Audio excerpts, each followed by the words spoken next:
Convidamos neste momento para fazer uma reflexão bíblica o reverendíssimo senhor João Alves de Oliveira Filho, bispo emérito, representando o Colégio Episcopal da Igreja Metodista.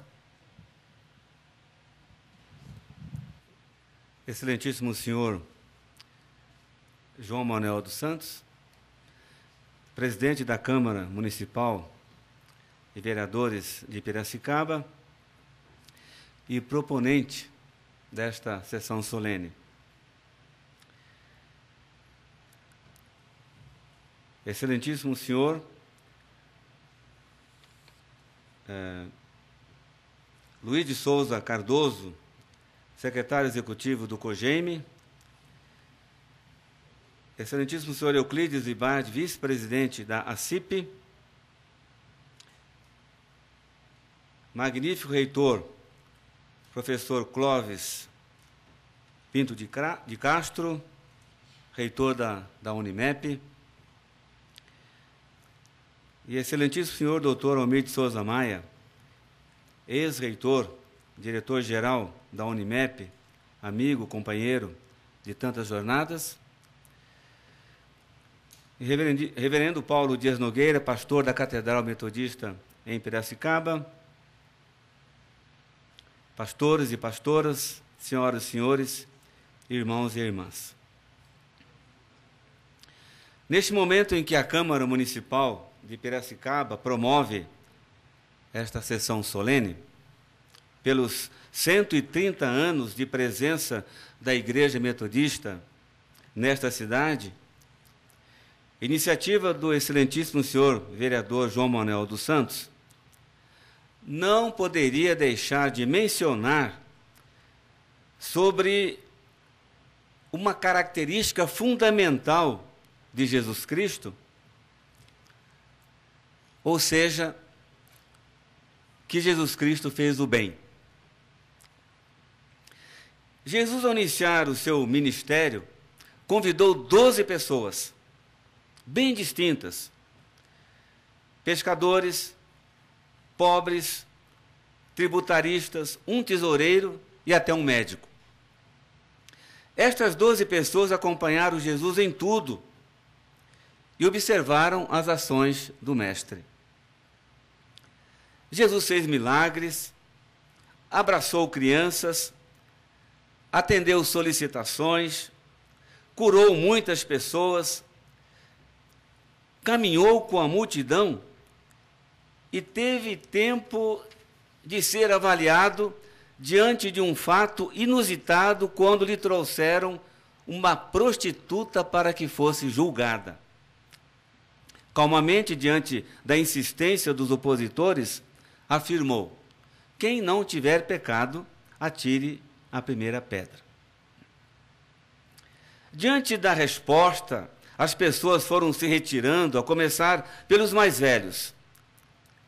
Pergunto: Jesus concordou com a ação desta mulher? Não, pois ao retomar o diálogo com ela, orientou: vá e não peques mais. E assim caminhava Jesus, atendendo, orientando, dialogando, ensinando, estendendo a mão, e ainda tinha tempo para providenciar alimento para as multidões.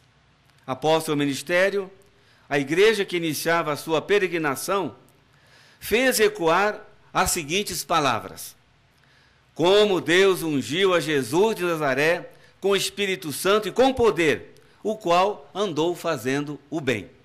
Atos 10, 38. A interpretação da igreja é que Jesus fez o bem e não cobrou nada.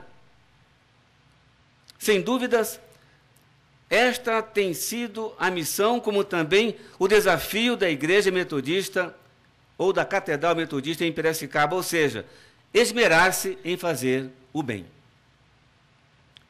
Não tenho dúvidas que o reconhecimento desta Câmara de Vereadores, ao celebrar este momento, é em reconhecimento desta missão e desafio.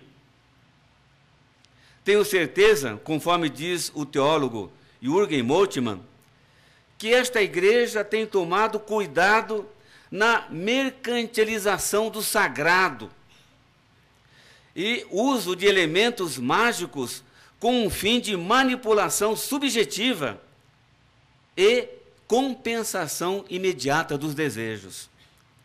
A igreja deve ter uma consciência ética e responsável pelo contexto social no qual ela está inserida.